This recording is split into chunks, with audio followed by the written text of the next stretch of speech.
Don't be rude. You are fake news. And we had the most beautiful piece of chocolate cake that you've ever seen. Does that make sense? They will be met with fire and fury. Does that make sense? This egregious display of hatred, bigotry, and violence on many sides. On many sides. We will have no choice but to totally destroy North Korea. It's got to be in tip-top shape. He is a sick puppy. You are fake news. Bonjour et bienvenue dans Trump 2020, le podcast IFRI TTSO Slate qui revient chaque semaine sur l'actualité de la campagne américaine avec Laurence Nardon, responsable du programme Amérique du Nord à l'IFRI. Salut Laurence. Bonjour Christophe. Laurence, vous nous l'avez dit récemment, les chances de victoire de Joe Biden sont sérieuses. Les sondages au niveau des États flottants montrent un écart de plus en plus marqué en faveur du candidat démocrate et la prestation du président Trump lors de son meeting en Floride le lundi 12 octobre était encore plus erratique que d'habitude. Même si rien n'est jamais joué en matière électorale, surtout aux États-Unis, il est peut-être temps de s'intéresser au fond du programme du candidat démocrate Joe Biden. Vous nous avez expliqué cet été que le courant modéré du parti avait mis en place des groupes de travail avec des représentants de la gauche du Parti démocrate pour définir un genre de programme commun. Ce programme commun a été présenté à la convention des partis ce mois d'août et a été accepté.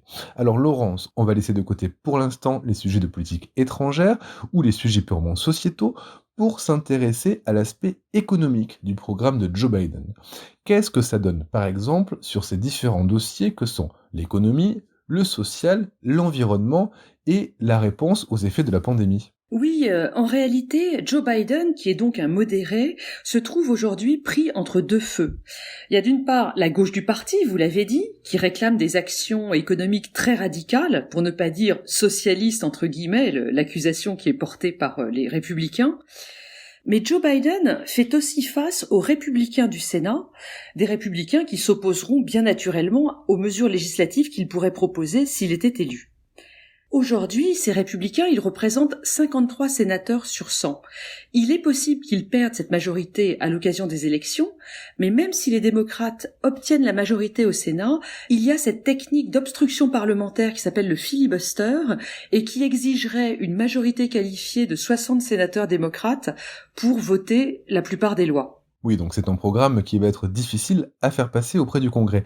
Qu'est-ce qu'il contient, ce programme de Joe Biden, Laurence ? Oui, alors la première chose que je voudrais rappeler, c'est que dans la campagne actuelle, les démocrates ont en effet un programme, je vais en parler, alors que les républicains n'ont même pas de programme, ils ont repris celui de 2016 tout simplement.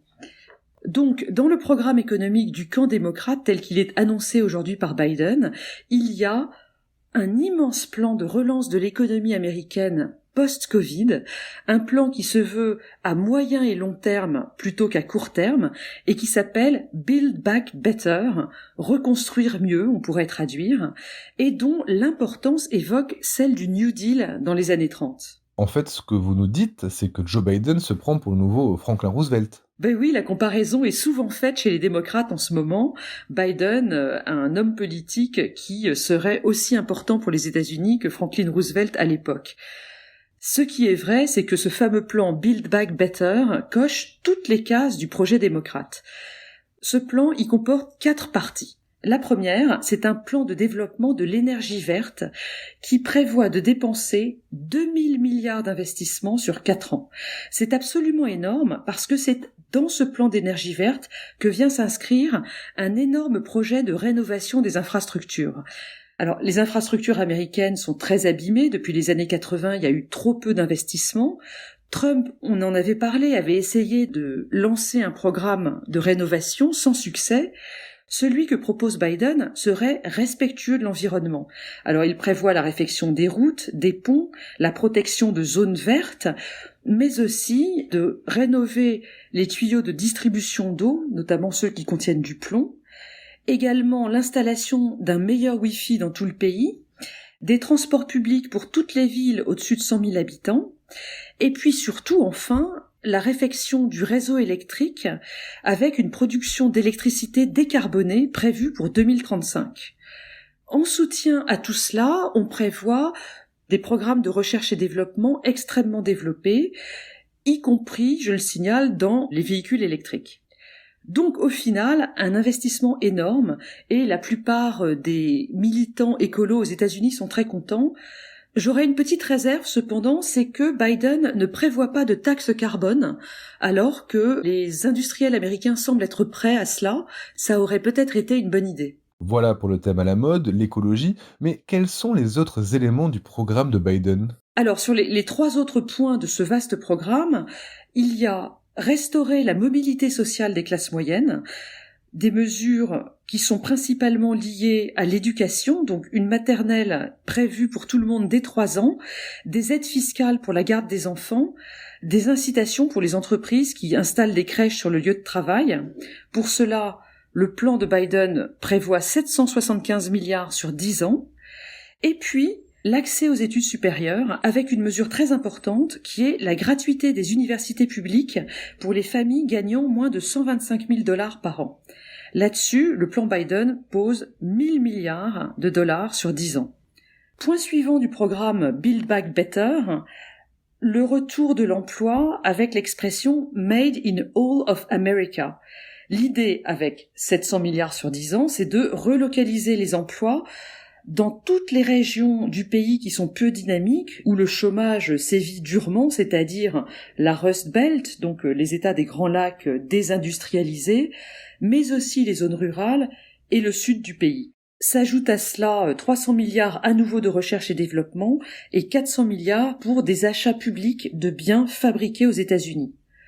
Sur ces 2 points que je viens de citer, restaurer la mobilité sociale et le retour de l'emploi, on pourrait dire que Biden prend la relève de Trump, avec des méthodes différentes bien entendu.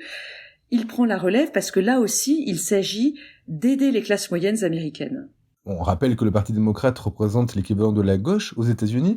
Est-ce que le programme de Biden comporte des mesures particulières pour les minorités et pour les classes défavorisées ? Eh bien, c'est la 4e partie de ce programme Build Back Better. Elle s'adresse aux minorités et aux Afro-Américains. Biden a choisi de ne pas lancer l'immense projet de réparation pour les descendants d'esclaves, un projet dont on a déjà parlé dans ces podcasts. Mais il inclut des mesures qui sont clairement destinées aux minorités dans tous les aspects de son projet. Par exemple, sur les 2000 milliards qui sont prévus pour développer l'énergie verte, dont on a parlé en premier, 40% seront destinés à des communautés désavantagées. Un autre exemple, c'est que le plan de gratuité des universités pour les familles modestes inclut les universités publiques, je l'ai dit, mais aussi les universités et collèges historiquement noirs, les Historically Black Colleges and Universities, HBCU, dont la moitié sont privés. Il faut mentionner ici des mesures qui sont destinées aux plus pauvres, mais du coup, statistiquement aux États-Unis, elles vont s'adresser principalement aux minorités. Je veux parler là de l'augmentation du salaire horaire fédéral à 15 $ de l'heure, une mesure que réclament les syndicats dans les services depuis plusieurs années, sous la bannière Fight for 15. Il y a aussi un plan d'aide au logement qui pourrait réduire de manière très importante le nombre de SDF dans les rues américaines. Tout ça mis à bout, ça fait quand même beaucoup d'argent. Quel est le budget global de ce programme ? Sur le papier, ce programme très volontariste représente 7000 milliards de dollars. Mais si on prend des estimations plus réalistes de ce qui pourrait être réellement mis en œuvre, on est plutôt entre 2000 et 4000 milliards de dollars sur 10 ans. Ça représenterait quand même entre 1 à 2% du PNB américain. Ça reste quand même assez raisonnable si l'on considère que les propositions les plus excentriques qui étaient avancées par Bernie Sanders et Elizabeth Warren représentaient pour leur part entre 16 et 23% du PNB américain. Dans ces mesures-là, il y avait Medicare for All, donc une assurance santé publique pour tout le monde, un emploi garanti pour tous les Américains dans le cadre du Green New Deal et d'autres mesures qui n'ont pas été reprises dans le projet actuel de Biden. Oui, donc c'est un budget assez important que vous nous annoncez là, Laurence. Important, donc difficile à faire passer, d'autant qu'en ce moment, un plan de relance pour l'économie est discuté au Congrès. Oui, le Congrès actuellement est en train de discuter très difficilement sur une nouvelle loi de relance dont le budget est estimé à 1800 milliards de dollars, qui viendrait s'ajouter à la loi de relance du printemps dernier, le CARES Act, qui lui prévoyait 2200 milliards de dollars. Si cette nouvelle loi de relance est votée, il est certain que le projet de Biden serait un petit peu moins important parce que certaines mesures seraient déjà engagées. Mais à l'heure actuelle, le président Trump souffle le chaud et le froid sur la négociation de la loi, et donc je suis pas sûr que ça puisse se faire avant l'élection. Politique fiction, Biden est élu, le plan de relance n'est pas passé, il veut appliquer le programme dont vous venez de parler. Comment le finance-t-il ? Un aspect de Biden qu'on rappelle souvent, c'est qu'il est un homme assez prudent, certains disent un homme du passé, et notamment, il est très partisan de l'équilibre budgétaire à l'ancienne. Et donc, il a prévu dans son projet des hausses d'impôts pour financer ses dépenses. Je vous rappelle au passage qu'aujourd'hui, la dette fédérale américaine est très élevée. Elle représentait déjà 107% du PNB américain en début d'année, avant l'épidémie de Covid-19, et aujourd'hui, elle représente 135% du PNB américain, donc c'est très important. Le projet fiscal de Biden cherche donc à faire rentrer de l'argent. Il s'intéresse aux entreprises avec un impôt sur les sociétés qui passerait de 21 à 28%. Il s'intéresse aussi aux Américains les plus riches avec un financement des retraites qui passerait à 12,4% pour les salaires au-dessus de 400 000 $ par an. Une autre mesure, les plus-values touchées par les millionnaires seraient imposées comme les salaires, ce qui n'est pas le cas actuellement. Si tout ce paquet fiscal passe, il pourrait lever jusqu'à 3 500 milliards de dollars sur 10 ans. Pour les 1% des Américains les plus riches, cela pourrait représenter une baisse de revenus de 14%. Au final, les radicaux du parti sont plutôt contents de ce programme fiscal. Oui, ils sont contents, malgré le fait tout de même que Biden ne reprenne pas la proposition Medicare for All de Bernie Sanders. Et justement, quel est le projet de Biden ou les projets de Biden en matière de santé en général et en matière de lutte contre le Covid en particulier ? Oui, Biden n'a pas repris Medicare for All, on peut y voir un signe de prudence. Il indique quand même qu'il essaiera d'élargir les possibilités d'assurance publique, ce qu'on appelle la public option. Il dit aussi qu'il veut s'efforcer de faire baisser le prix des médicaments, quelque chose qu'aucun président n'a réussi à faire jusqu'à présent, donc on peut avoir quelques doutes. Et puis enfin, sur ces questions de santé, il faut savoir qu'il y a une nouvelle attaque de la loi Obamacare qui arrive ce mois-ci devant la Cour suprême. On va voir ce que ça donne. Mais vous parliez aussi du Covid, et là-dessus, en revanche, Joe Biden annonce pas mal de choses. Il veut généraliser les tests pour toute la population américaine et il prévoit l'embauche de 100 000 personnes pour remonter les chaînes de contamination, trouver les cas contacts comme on fait en France. Et enfin, on peut aussi espérer qu'un Biden élu serait beaucoup plus coopératif à l'international que Donald Trump sur les questions de recherche et de mise à disposition d'un vaccin. Il y a un point très important dans la campagne d'Elizabeth Warren qui avait été repris par Kamala Harris, la vice-présidente, au cas où Joe Biden serait élu. Ce point, c'est le contrôle des GAFA et la mise en place de nouvelles lois antitrust. Comment Joe Biden se positionne par rapport à cela ? Eh ben là, c'est un point sur lequel Biden est vraiment pas très en avant. Il ne prévoit pas grand-chose sur la remise en œuvre des lois antitrust. Les lois antitrust qui sont quand même une invention américaine. Rappelez-vous, il y a eu le Sherman Act en 1890, le Clayton Act et la Federal Trade Commission qui ont été créés en 1914, mais qui depuis sont clairement tombés en déshérence. On voit bien le monopole des GAFA aujourd'hui. Peut-être faut-il voir là l'influence des donateurs de la Silicon Valley sur la campagne démocrate. C'est quand même une des critiques les plus importantes qu'on peut faire au projet de Biden aujourd'hui. Bon, alors après, vous l'avez dit en ouverture, Laurence, ce programme, c'est bien beau, mais le principal problème de Biden, c'est aura-t-il les coups des franches ? Est-ce que le Sénat va le laisser appliquer toutes ces mesures qu'il promet ? Oui, en effet, la question c'est de savoir quelle sera l'attitude du prochain Sénat. Donc aujourd'hui, une majorité républicaine de 53 sur 100, mais selon le site 538, les démocrates ont aujourd'hui une légère chance de l'emporter, ils sont slightly favored. Mais même si les démocrates passent au-dessus de cette fameuse barre des 50% au Sénat, ils n'auront pas les coups des franches. Parce que, comme vous le savez, le Sénat est prisonnier de cette procédure d'obstruction parlementaire qu'on appelle le filibuster. Les politistes francophones disent parfois la flibuste. C'est comme dans le film de Frank Capra avec James Stewart, Mr. Smith va au Sénat. Un sénateur peut parler sans aucune limite de temps, ce qui empêche le passage au vote. Depuis les années 70, la simple menace de procéder au filibuster suffit d'ailleurs à bloquer ce vote, c'est-à-dire que les sénateurs n'ont plus à payer de leur personne en parlant pendant des heures. Pour mettre fin à ce filibuster, il faut ce qu'on appelle un vote de clôture avec 60 voix sur 100, c'est-à-dire une majorité qualifiée. De fait, les démocrates n'auront certainement pas une majorité de 60 sénateurs sur 100. Ils ne pourront donc pas faire voter leur projet de loi par le Sénat. Le chef de la majorité républicaine, Mitch McConnell, y veillera très certainement.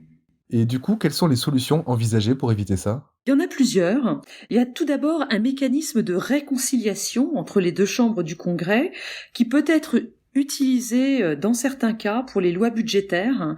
L'avantage, c'est que ce processus de réconciliation fixe le temps du débat au Sénat à 20 heures et pas une de plus. Et du coup, quand on utilise la réconciliation, on ne peut pas procéder à un filibuster. Donc ça, c'est un premier moyen qu'une administration Biden aurait pour essayer de faire passer ses propositions législatives à partir de 2021.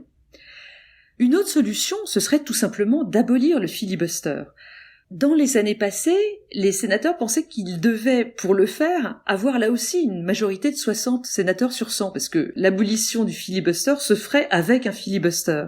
Et puis, certains juristes ont découvert qu'en invoquant un simple point de procédure, on pouvait abolir le filibuster à la majorité simple. Et c'est ce qui a été fait en 2013 et en 2017 en ce qui concerne certaines nominations qui se font aujourd'hui sans filibuster au Sénat. On en a parlé il y a quelques semaines à propos de la confirmation de la juge Amy Coney Barrett à la Cour suprême, qui pourrait se faire donc, depuis 2017, à la majorité simple. Est-ce qu'on pourrait étendre cette abolition du filibuster à toutes les lois ? C'est possible, mais là, on a des doutes sur la position de Joe Biden. Parce que Biden est un ancien sénateur, il a été sénateur du Delaware pendant des années, et il est très attaché aux prérogatives du Sénat. Je vous signale par exemple qu'il a gardé son casier de gym au Sénat pendant tout le temps où il était vice-président de Barack Obama.